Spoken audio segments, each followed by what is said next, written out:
With Barnstable Today, I'm Sarah Colvin. I'm standing here with Monty Chandler and Brian Bjorklund of the USDA. I'm also joined by Charlie Lewis, Animal Control Officer here in the town of Barnstable, and we are talking today about the rabies baiting program that takes place across Cape Cod. The fall round is just about to begin. So, Brian, I want to start with you. Tell me a little bit about the rabies baiting program. Sure.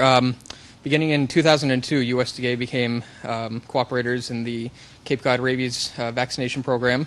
That was on the other side of the canal before rabies, hopped the canal and spread all the way to the Cape Cod's tip.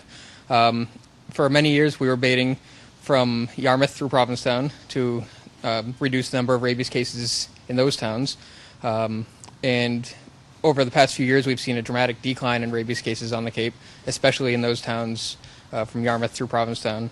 We actually haven't had a documented case of rabies in those towns since 2008 or prior. That's great. So as a result of this, we've moved the baiting zone back to encompass the town of Barnstable, and we're baiting from Barnstable through Orleans. We'll be beginning this round of baiting on the 24th of October with the use of bait stations, which we'll see in a little bit. And then the first week of November, on November 1st and 2nd, those selected towns will be hand-baited by town officials and other volunteers north of 6A and Setauket Road. Great. So as you said, you really kind of shifted the focus away from the lower Cape where we haven't seen any rabies, and that's where the effort was focused. Now we're kind of more in the mid and upper Cape region. That is correct. So tell me, how long have you been using the bait stations? Is that something that's always been a part of the rabies baiting program here on the Cape? We began using the bait stations in South Yarmouth in a little study area we have set aside there since 2006, and we were using the bait stations there experimentally.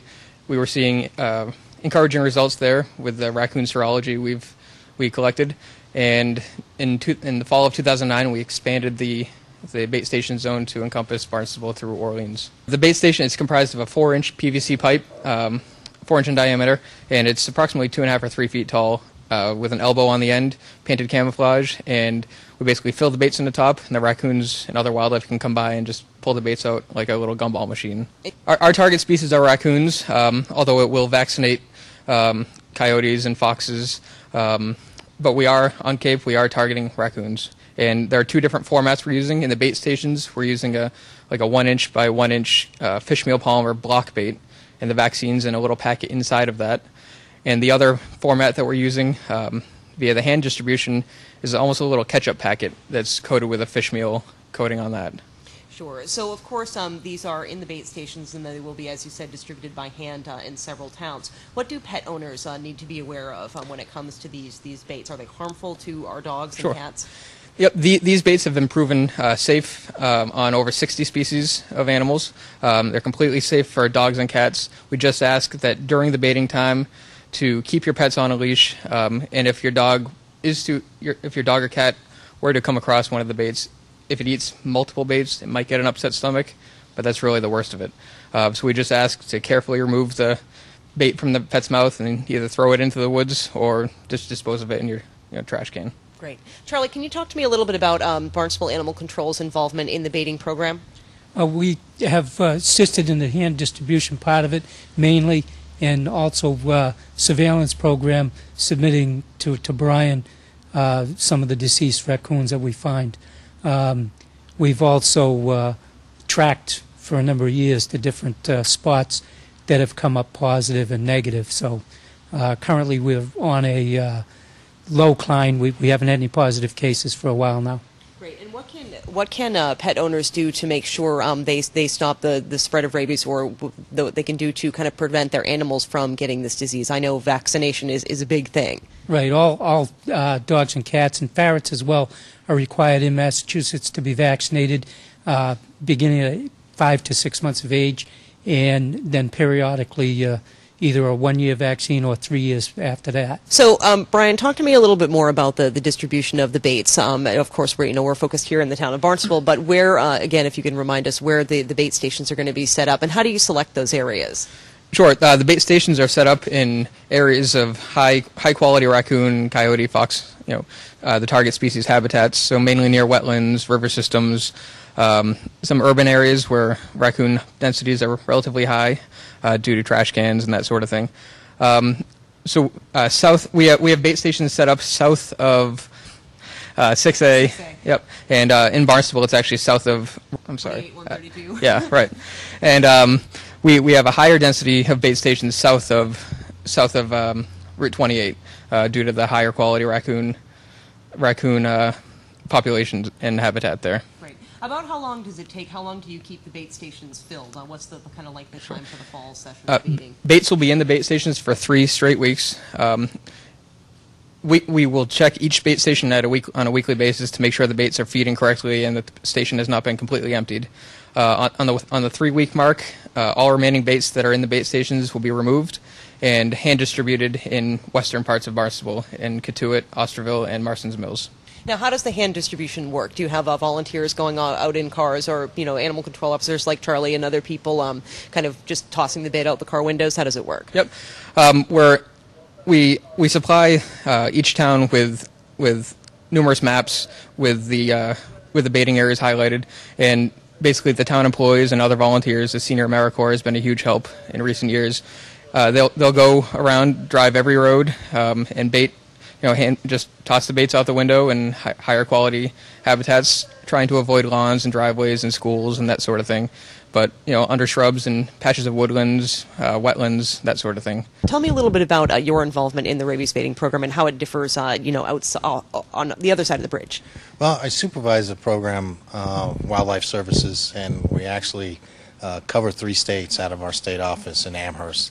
We're here talk about rabies, of course, today, but we actually have a wildlife disease biologist and so forth. So the focus out of our office is on a variety of different diseases, zoonotic diseases that are transmittable to humans from wild animals. So with regards to rabies, Brian is the focal person that works in the area on the ground out here. We actually manage anything associated with wildlife damage or conflicts, and human health and safety is a concern, and that's the application here, is the safety of people and our domestic animals as well, trying to combat the spread of rabies and contain it, if you will.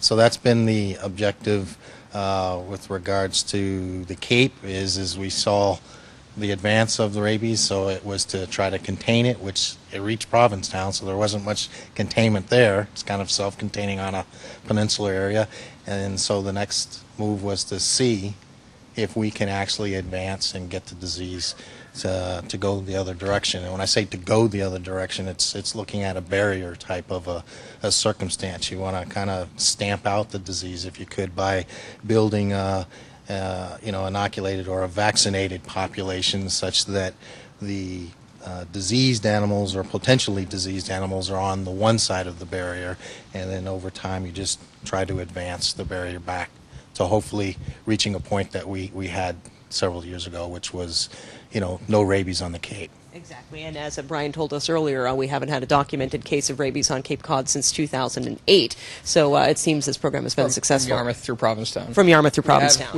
We have had cases of rabies this year and in years, a few years between 2008 and this year in Falmouth and Bourne, and a handful in Barnstable last year, Right. but none in Barnstable in 2011, which is very encouraging. Excellent. And of course, as you said, that's why the rabies baiting effort is moving towards this part and the upper part of the Cape to try and continue the success we've seen on the lower Cape and the outer Cape. Now, as you said, there have been some instances of rabies on the upper Cape and also here in Barnstable. Charlie, what should people do if they encounter an animal that they think is acting kind of funny? Well, first thing, obviously, is don't touch it, don't approach it. The best thing to do is call us, and we'll respond accordingly. If it's after hours, the police department should be called, and they will contact us. We have a very good working relationship with the department, so they do keep us well informed of these calls. Which is a good point that Charlie raises, is the level of collaboration between all of the townships, the animal control offices and so forth, and the law enforcement offices. Really, this project couldn't be done without the kind of interagency, interorganizational cooperation, working together in a collaborative fashion that we've had over the years. Well, thank you all so much for joining me today and for spreading information about this very important rabies baiting program that's starting up here on the Cape in just a week or so. So thank you very much. For Barnstable Today, I'm Sarah Colvin.